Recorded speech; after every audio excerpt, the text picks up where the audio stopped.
phone line, and Coach, not to put too much pressure on you, but your baseball team kind of carried the banner for the state of Mississippi this weekend. It was a tough weekend for Mississippi State and for Ole Miss. Not so much for you guys, and I'm not saying it was easy, but you go on the road and you get a sweep. Your team had to work hard for it. I know you've got to be pleased with the way they played this weekend.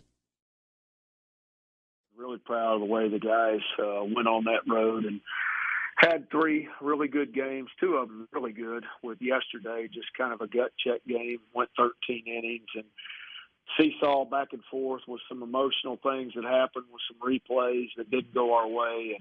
And our guys stayed the course and found a way to win it and get out of there with 3 wins. So it was a really good weekend, good week. Did you guys bus on this trip, or was this a fly trip? No, it was flight. Okay. I was just making sure. I was thinking that would have been a long bus ride home last night, but it would have been better coming off the win. Let's go through the 3 games, and it feels like rinse and repeat with Tanner Hall on the mound. 7 innings, 7 hits, 1 earned run, 9 strikeouts, 2 walks, and you needed him to be that good on a night where scoring was at a premium. Well, we really did. That game really was just nothing but good pitching. Very good defense, and a couple of timely hits with 1 big base running play by our part to set up that second run that was eventually the game winner. So, well-played game, just not a lot of offense, but, every play had to be made, and our guys were able to do it. Scott, did something happen with Charlotte's starter there early in the game for them to go to the bullpen as early as they did?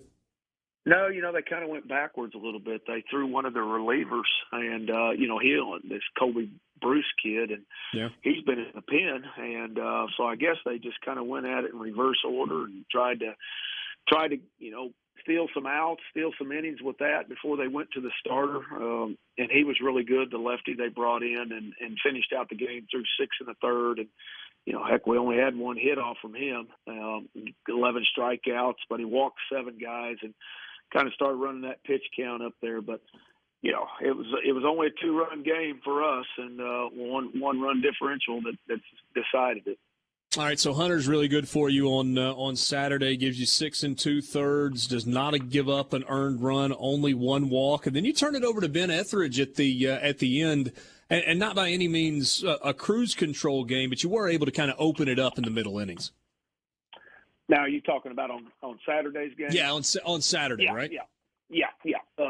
Hunter Riggins was our starter, who's been our guy on Saturday. And, he's just Mr. Steady. He's not going to strike out a lot of guys. You got to play defense behind him because he's going to roll a lot of ground balls. On this particular outing, he went 6 2/3 and struck out 7, walked 1, but, gave up 5 hits. And honestly, Richard, if we don't make an error there in 1 inning, I think it was it was the inning they scored the 7th. Then they don't probably score, but that led to it. And as we always see, walks, errors, and hit by pitches usually lead to runs in an inning, and it certainly did on that one. But Ben Etheridge came in a really kind of a momentum situation for Charlotte, and did a great job for us. Covered 2 1/3 innings. Got a huge 5-4-3 double play ball there in the 8th to kind of quiet the threat that they were posing on us, and then of course went through the 9th, 3 up, 3 down. And then you talk about having to kind of grind it out yesterday. I mean, you would love for Sunday to be easy, but the reality is baseball is not easy very often. But you're able to come out on top. Just kind of walk me through that game yesterday. Well, we went with our Sunday starter, another true sophomore. He and Tanner Hall, with Hurston Waltrip's our Sunday starter, goes out and he covers 6 innings, only gives up 1 hit. He has a no-hitter going into the 6th inning. And the shame of it is you got no hits on the board, and it's a 4-2 ball game. And we made a couple of errors there in 1 inning that led to their scoring. And other than that, I mean, he's really pitching well. And then I think it was in the maybe the bottom of the 7th, I believe. We had a situation where we left a pitch up and the kid hit it out, and all of a sudden now it's a 4-4 game. And so it stayed that way until the 12th inning where we were able to score 1. and then thought we had the game won in the 12th inning. As a matter of fact, the last play, they had the bases loaded, and a ground ball to McGillis at second, and he makes a really nice play on their little fast leadoff hitter. And it's bang, bang at first, and the umpire bangs him, and they go to replay, and they came back and said he's safe. So now we're a tie ball game in the 12th. We're still 2 outs, the bases loaded. Their 3-hole hitter, which actually, I'm sorry, I said their leadoff hitter, and they actually hit him in the 2-hole on Sunday. Murphy, really fast.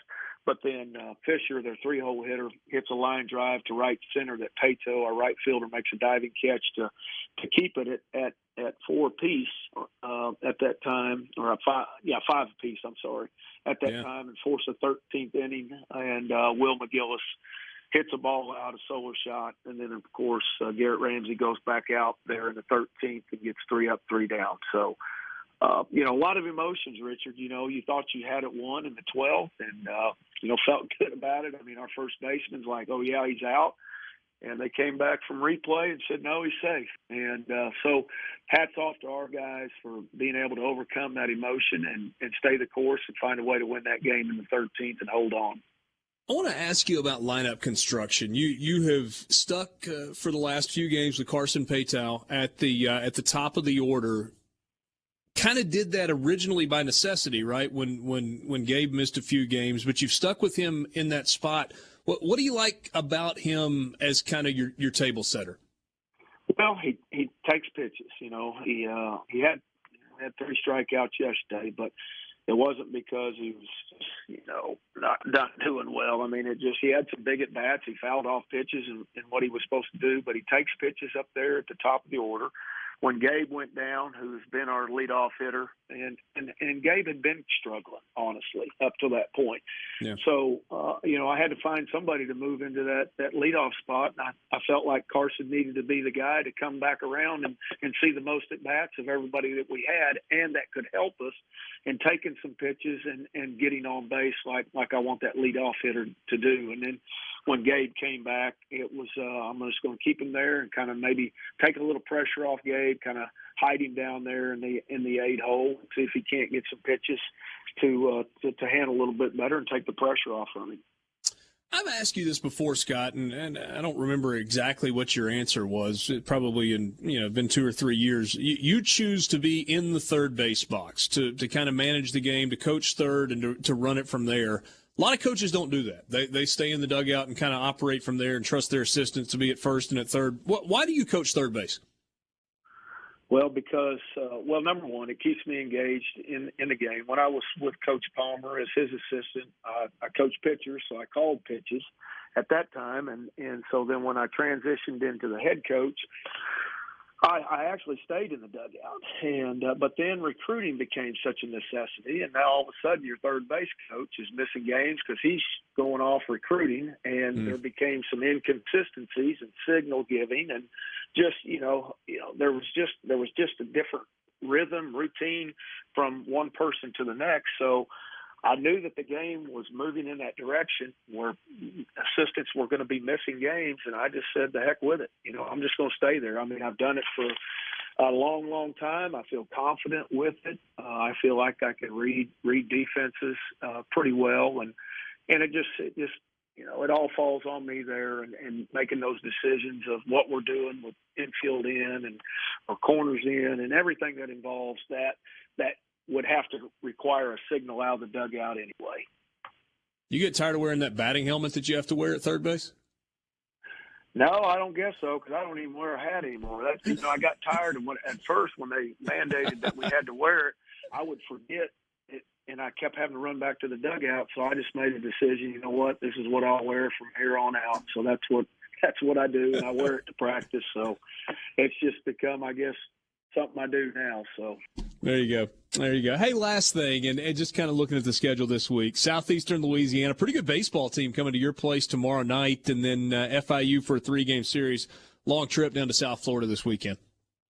Yeah, I mean, it doesn't get any easier. Of course, wins are short-lived, and which, yesterday we'll have to forget it when we tee it back up tomorrow. But Then we hit the road on Wednesday, and our series at FIU is a Thursday, Friday, Saturday. So it allows us to get back and be in church on Sunday morning, which I think is really important. So gracious for Mervell down there at FIU to play the series Thursday, Friday, and Saturday. So, it doesn't get any easier, Richard. The grind just continues on, and but that's what we do, and that's what we're supposed to accept as the challenge, and looking forward to it. 23-8, teams playing really good baseball. Coach, thanks so much for your time as always.